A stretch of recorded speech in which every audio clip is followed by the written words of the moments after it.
Somebody to order, please.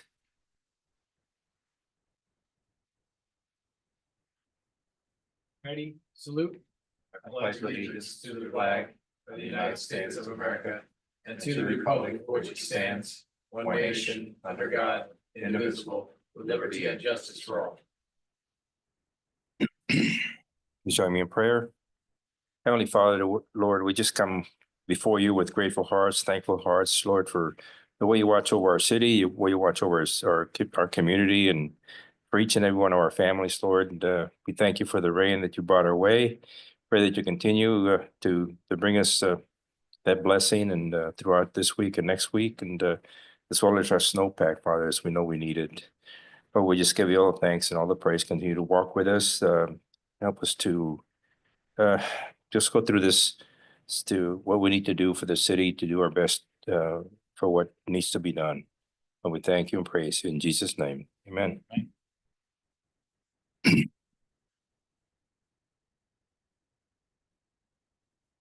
Okay, we'll move on to our public comments. Members of the public wishing to comment on any item not appearing on the agenda may address the board at this time. State law prevents the board from acting on any matter not on the agenda. However, your comments may be referred to staff for follow-up. This is also the time for the public to comment on items not listed under the consent calendar or to request an item from the consent calendar to be pulled for discussion purposes. Comments related to the public hearing and general business items will be heard at the time those items are discussed. In fairness to all who wish to speak, public comment is limited to a total of 15 minutes, with each speaker allowed 3 minutes unless otherwise extended by the board. Please begin your comments by stating your name and providing your city of residence. For those who wish to provide public comment while viewing the meeting online, you may call 559-366-1849. Please note that there will be approximately a 20-second delay in broadcast for viewers. When calling in, mute the device used for viewing the meeting. Are there any public comments? Anyone wishing to come forward? Any calls? Seeing or hearing none, we'll move on to communications. Communications are to be submitted to the city manager's office 10 days prior to a board meeting to be considered for this section of the agenda. No action will be taken on matters listed under communications. However, the board may direct staff to schedule issues raised during communications for a future agenda. Any communications, Mr. City Manager? No communications. Thank you. Moving on to our consent calendar. All matters listed on the consent calendar are considered by the board to be routine and will be enacted in one motion without discussion. If discussion is desired, that item may be removed and considered separately. We have 4 items on the consent calendar. Anyone wishing to pull any of them to further discuss? Seeing none or hearing none, entertain a motion to accept as presented. I'll make a motion. Second. We have a motion and second. All those in favor say aye. Aye. Those opposed? Thank you. Moving on to general business, comments related to general business items are limited to 3 minutes per speaker for a maximum of 30 minutes per item, unless otherwise extended by the board. For those that wish to provide public comment while viewing the meeting online, you may call 559-366-1849. Please note that there will be approximately a 20-second delay in broadcast for viewers. When calling in, mute the device used for viewing the meeting. There any, we have 3 items to look at. First one, Ms. Whitfield. Good afternoon, board. So we are proceeding down the road with our solid waste rate study. At the last meeting on February 6th, you had a presentation from R3 Consulting going over their findings of the rate study and their recommendations. They gave the board 2 options. The board chose one option to move forward with it. So this report really is a summary. The draft report is a summary of the presentation you were given and a result of their findings. So just to go over kind of the highlights of the report. Our last rate study was done in 2017. We have done a good job of managing our revenues and expenses since that study. But given that it's been so long since we did a rate study and a rate increase, we are projecting a deficit of 2.1 million next fiscal year. With that, they're recommending a significant rate increase as the board went over, 20% residential, 16% commercial, 23% roll-off, and they are recommending 5% each year for the out years to keep up with inflation and costs. The need for the proposed rate increases was largely due to three major factors. Number one, that we haven't increased rates in 2 years. SB 1383, which is the mandates for organics and additional recycling, came into full effect, and that's costing the division additional expenses to keep up with that mandate. And then the impact of recent high inflation. A reminder, we barely are touching on the effect of electric vehicles. We are putting money away. This rate increase does not account for the full effect of electric vehicles just because it's not affecting all of our trucks so far, just residential because they don't have the commercial or the roll-offs available. And number two, because we're kind of hoping the state's going to kick it down the road a little bit just because they're not ready for it. So it does, deal with our fleet replacement like usual, but not the full impact of electric vehicle mandate. And even with all these proposed rate increases, they did give you the rate comparisons of other local agencies, and our residential and commercial rates will still be within range of our local agencies. And then these rates that we are asking you to adopt are going to be for 5 years. So it will support us through 2930. So that's kind of the summary of the report. Today, we're just asking for any comments on the report. When we have the Proposition 218 hearing in May, the board will be asked to adopt a resolution at that time adopting the report. That way it's in our formal file, so it goes along with the rates that you adopt at the time. So right now, we're just bringing you the draft report. If you have any questions, if you find any, if you read it, later this week, next week, you guys, get bored and want to reread through it, and you have any questions or comments, don't hesitate to reach out to me. I just had one question. I know we have the set rates, we're gonna go up on a yearly basis, correct? Yes. If we get to the point where we say, you know what, we don't need that raise, would we go back and consider that, or do we You just continue could, going? yeah, you could. So the board is actually, the Prop 218 notice I'm still working on. That's why you guys didn't get it this meeting. You'll get it next meeting. That's a formal notice that goes out to all the property owners and our ratepayers. That is like the maximum. So if we come back in 2 years and say, you see the mid-year budget and you see our proposed budget, and we are, either we meet the mandates without all the costs that we thought, or the electric vehicles gets pushed down even further and we can reduce some of that, the board can reduce those. You just can't go, once you adopt those rates, you can't go higher. So if we get to the point in a couple of years where, say, the electric vehicle mandate does kick in and it's costing us more money, we can't increase it by 7% that year versus the 5% that was approved. So yes, you can always go down. You just can't go above what was approved. Okay, thank you. Anyone else, any questions? Or I think we kind of went through it already. So, all right. Hearing none, do I hear a motion to accept? Yep, I'll make a motion to accept the report. I'll second. Okay, we have a motion and support. All those in Right. favor say aye. Aye. Motion passes. Thank you. Who's up next here? Mr. Bettencourt? Good afternoon, Board. Andrew Bettencourt, Public Works. The item before you is our solid waste extra fees. We did not present this at the last meeting, so recommended action is to receive and provide staff direction on the extra associated fees for the solid waste division from the recent solid waste rate study. So at the last meeting, you guys gave us the direction to follow the table that is there provided in the transmittal, where residential would be 17% the first year, 9% second year, and then 5% in the ensuing years. Commercial 13, 9, and then 5, and then roll off the biggest increase, 23, and then 5.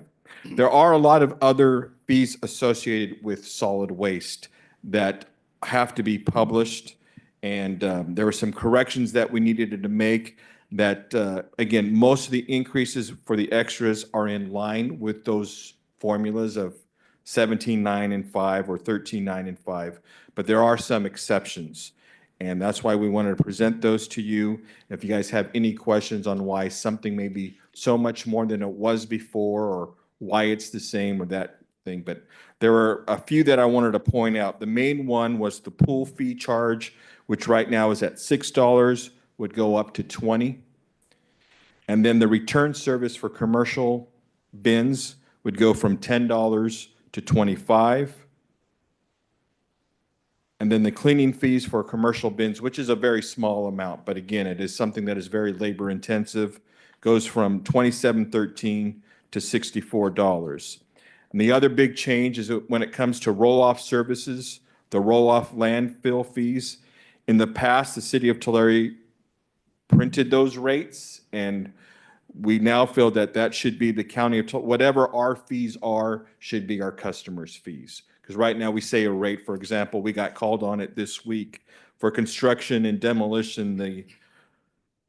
The rate we published was $39, and it's gone up by the Tulare County landfill to $42. So we were going to put on the $42, and it says, hey, you say it's $39. Yes, so we're going to have to abide by that $39 rate. So this changes the wording to say whatever our landfill fees are going to be the customer's landfill fees. So if there's any questions that you may have on these extra fees and associated fees, I'm here to answer them, as is Art Alva, our solid waste manager, who's probably the expert on the operations of solid waste and why those fees are going up. And then, of course, Tricia. I did have one question. How do we compare after all this with our surrounding areas, communities, cities? Very comparable. Yeah, the one where we lacked was roll-off services, and that's why it's going up so much. Is our roll-off services are, I want to say cheap or inexpensive, but are quite lower than some of these other cities that are of a comparable size to Tulare. So that's the biggest one. It gets us a lot closer, but still we're on the bottom half of those cities in terms of roll-off services. Okay. Are the expenses that are associated with these increases, the general labor, fuel, materials, what's the biggest increase in cost that you're seeing?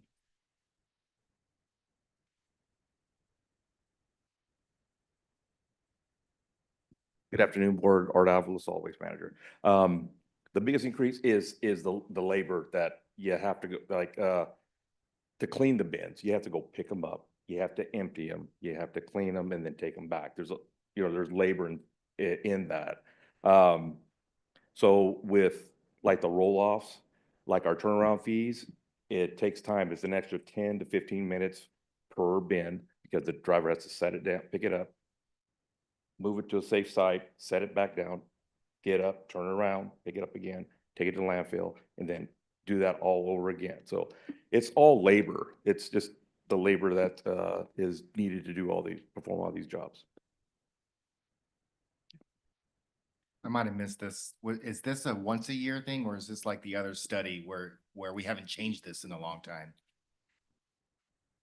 A lot of these prices were done per year, so we have not changed this in a long time. That is correct. This was done all in the last solid waste rate study. We haven't changed any prices since July 1, 2022. It's almost 3 years. And I assume you want to do them all at once instead of picking and choosing here and there. It's kind of a one-time. Correct. There's some that would be a scale. For example, the commercial, the 3-yard bins, it goes up incrementally every single year, but some of them would be constant. The return service would be constant from 10 to 25, and it would stay that price throughout the 5 years. The turnaround, the pool charge would stay from 6 to 20 throughout the 5 years of the rate study. I'm just curious on the contamination charges. So that's, This is, I was waiting for this one. This is the new one. okay. So this is something that in the past has been, obviously you could see what it is now. Cal Recycle actually wants us to be more aggressive than what has been proposed. What I propose is very similar to what the city of Visalia has. It's almost exactly the same as Visalia. And it's about contamination, if, you know, a lot of the things what Calorie Cycle wants is to make sure your trash is trash, your recycle is recycle, and so forth. This would almost be like the water waste program, where if you're watering incorrectly, you get the ticket, a warning, and then after a year, it goes off your account. But if you get another one, then you receive the fine. These fines are not as big as the water waste. But what we're seeing is we need a lot of education right now because we're doing these route studies, they're audits, route audits. I was missing the word, audits. And she's doing about 1% of the route. And you can see that people are being earnest in the recycling efforts, but it's not 100%. They got some plastic bags in the recyclables. You got some green waste in your trash and some food scraps in your recycles, that type of thing. But you can see people are trying to be earnest in the recycling efforts. And we really don't want to hammer on people saying, hey, that's going to be $50 the next time you do it, or $100. It's really about education right now, but we really feel that you're going to need that hammer, that financial hammer, for people to change their behaviors. And that's why what we proposed. I remember when I got my blue trash can a while ago, it had something on the top that showed what you could, and I was like, I hadn't seen that in a while, and I was looking through and I was like, oh, there were some things on there I didn't know shouldn't be going in there, which I Yeah. thought was obvious. Yeah, And, but since then that thing's gone, Right. 5 years, it's gone. yeah, And so I don't know, I'm sure there's something on the website or a flyer that comes, but Correct. I get paperless statements. So I don't know if that's a helpful way, cause I think, I don't know how they check that, with the driver, the unless, driver can see it. if the driver can see it, obviously that would be one way. The other way is we're doing these route audits where somebody's going to go out, they open the lid, and they don't dig into it. They don't go into the bottom or anything. But if they see something on top that is not quite right, we're going to put a sticker on that top of that can, letting them know, hey, you did this wrong and you did that. Like a big one we have right now with green waste, people put palms and other kind of leaves. We figured, hey, this is green waste. It's supposed to go in my green waste can, but it's supposed to go in your trash. So it's trying to educate people. But yeah, we print the cans differently now too, don't we? They don't have that same, the one that he referred to. They're a little bit different where it's going to be, should last a lot longer than it has been in the past. Because I think yours was in color, if I remember right. They were printed in color. Yeah. Yeah, now they're going to be printed in one color, in white, which should last longer. But again, it's a constant stream of educational materials getting to the residents on what you can and cannot put in your garbage cans. Yeah, with Brian, we got some new ones a month or two ago. With my black one and the green one were kind of dripping, and so I noticed that there was more an explanation on what goes in. I go, oh, I've been putting this over here, and maybe, so it helps to have that. Yes. I think. And that's, again, our biggest challenge is educating people Yeah. because it changes from Calorie Cycle. Be 1 week, 1 week, I shouldn't say that. 1 year it's this, and all of a sudden they come back and say it's this. And then we also have a problem. Calorie Cycle say, well, this is recyclable. So you produce that. Yeah, this is recyclable. But then our vendors say, no, we don't take that. So you have that battle to put up with too. So it's. Exactly. You see those triangles, you figure that goes in there, no problem. That's not the case. It's just it's a constant Reminds me of- battle. I know I keep blaming Calorie Cycle, but it's not a great message they send to us all the time. It's not consistent. Will the warning have a list of what is recyclable and Yes. what was in there that wasn't? It Yes, say that. we're taking pictures and sending those pictures to them with the letter saying, hey, this is what we found. This is where it needs to be placed and so forth. It reminds me of the time we were moved in and put some trees in our, by the, because I went to the city, what can we put in here that, the city will allow? And so they told us, and years later, they're ripping up the sidewalk, and I went back to the city and they said, oh no, those aren't on the list anymore. Yeah, So you just start all over again. yeah.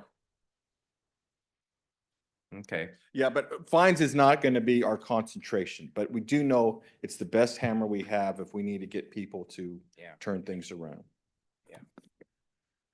Anything else? So just a note for the board. So to kind of explain how you're going to see this as we do the the Prop 218 and the rate resolution. So we do a rate resolution, which identifies all of our rates in it. So that's what staff uses for the next 5 years is we look to see, okay, what's this rate and what's this rate? And so that's our transparency. That's how we adopt it. So like the municipal code doesn't have any rates. You do it typically through a resolution just because it's easier to change them. So then if we needed to come back in a couple of years and say, hey, our cost for rollout service is doubled because our employees got a big raise or, you know, it's taking them additional time, we could bring it back through a resolution. So when it comes time to adopt the rates, you guys will be asked to adopt a resolution that will identify all the rates. So the basic residential, commercial roll-off rates, and then all of these special rates that we have listed here. So it's all in one document. It's very transparent. It's very easy to find and see. Okay, thank you. Any other questions or comments? Well, hearing none, I'll make a motion to accept the general business item number 2 as presented. No second. We have a motion and support. All those in favor say aye. Opposed? Motion passes. Thank you. We have one more and looks like Mr. Doyle.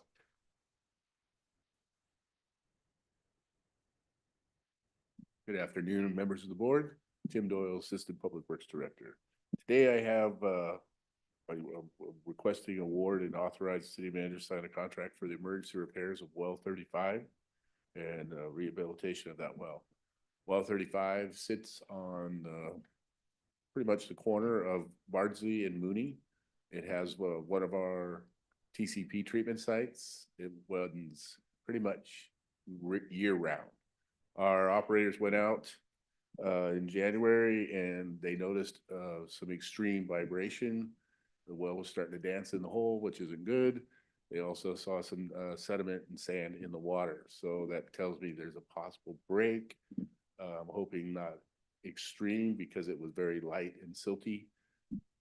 So I'm hoping maybe just one, possibly one, but possibly two. And that might have caused the efficiency to drop off of that well. We had it tested by Edison and the efficiency had dropped off quite a bit. So this is a twofold thing. We need to do an emergency repair because that well has a material that the GAC filtering is perishable basically the longer it sits. So we need to act quickly to pull that well out, to assess the damages, repair the bearings, go through the bowls to see how they're worn from pumping sand or any of that thing or just time, and check and video the well to make sure that there's no cracks, or if there is, patch those and get that well back online as soon as possible.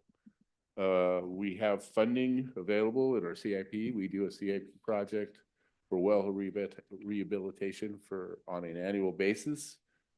This well falls under that criteria. Also, I only was able to receive 3 bids. One was basically non-responsive. As you can see, Valley Pump and Willits were very close in bidding.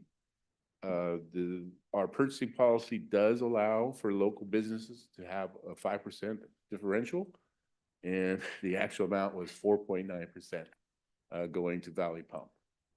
So my recommended action is to award and authorize the city manager to sign a contract for the emergency repairs rehabilitation of well 35, project WT 0020 with Valley Pump and Dairy Systems of Tulare in the amount of $58,739.62, and authorize the city manager or designee to approve contract change orders in the amount not to exceed 10% or $5,873.96 of the contract award amount.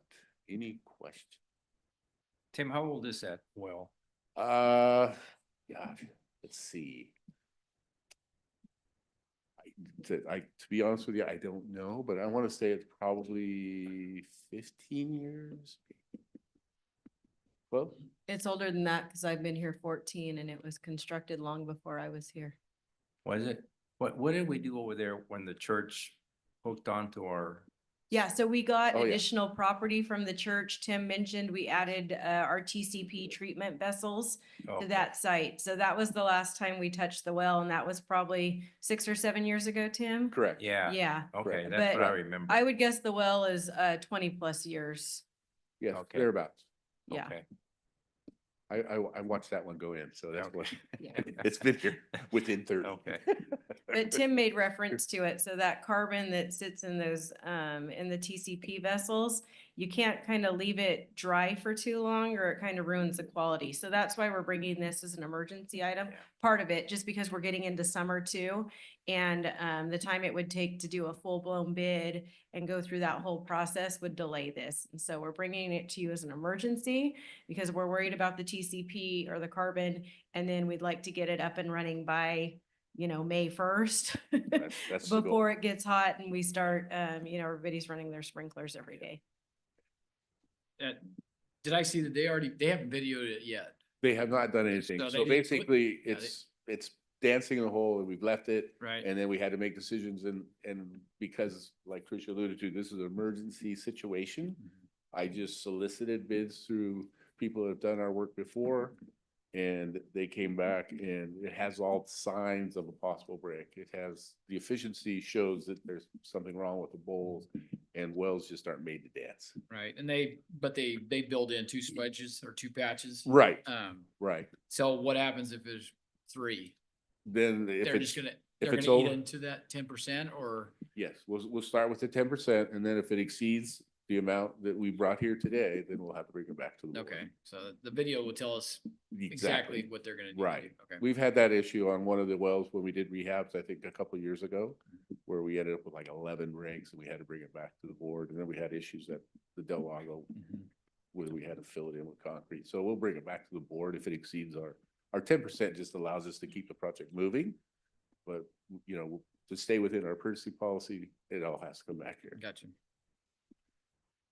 Any other questions or comments for Mr. Doyle? Hearing none, I'll entertain a motion. I'll make a motion to award this contract to Valley Pump and Dairy Systems. I'll second. We have a motion and support. All those in favor say aye. Aye. Aye. Opposed, makes motion carries. Thank you, board. Thank you. And just for word of reference, Valley Pump has assured me that they're ready to start on this right away. So Okay, great. it's good to have a local pump company. Yeah. Need to Thank get going. All right, moving on to items of interest. Ms. Whitfield? The next meeting, we will, I can't talk. We will be bringing, the draft Prop 218 notice. That's gonna be on March 20th. We will get it to the printer on March 21st. That's our deadline. And they will be mailed out by April 1st. That sets our public hearing for May 15th for, the, adoption of the solid waste rates. So mark your calendar. That'll be an important meeting. So we're moving. Good news. I thank the board for their support on it. This is your first rate increase. Won't be your last because we're following with water and sewer. So be ready for that. But thank you for your support. If you have any questions, as you think about it, review any materials, don't hesitate to reach out to me. If you have any constituents with questions, you're more than welcome to give them my information and I'm happy to walk them through it. Other than that, thank you for the prayers for rain. It's working. I've loved it. Slow and steady wins the race. Raining for a day straight is good. Our system has done a really good job of keeping up. So just continue to pray for rain. They're saying March is going to be a wet month. So that'll help us in the summer. So Mhm, that's it. absolutely, Thank yeah, you. Thank you. Lonnie? Good afternoon. We received a tax update for bond arbitrage. We are paying $271,857 to meet that requirement. It has to do with the water bonds. So I spoke with Tricia this morning and we are charging that to water admin fees for taxes. So I just wanted to make you aware of that. That information will come forward at a mid-year budget adjustment. Coming up, we do have budget meetings. So I just wanted to let you know that those will be coming up in the next several weeks. So just Sound keep on exciting. going. Well, we've got that. We started our audit for 2024 this past week. We're providing audit requirements to the auditor. Hoping that they will be completed with the audit this year sometime in May or June rather than, September to December. So that's an improvement. And we are working on our system migration. We are now working on not just finances, but HR payroll. So we've got a lot going on, but All right. that's it for today. Thank you. Brian? Mike? City manager? Council will have its annual strategic planning session on Friday, March 21st from 8 to noon in this space. So you're welcome to join if you like. We'll just talk about sort of where we've been over the last 3 years, sort of what's on tap here for the next year or two, and touch a little bit on the future. Thank you. Nothing to report Nothing? for me. Diana? All right. Anyone else? Well, I don't have anything either, so I guess at this time, we'll just call this meeting adjourned. Thank you.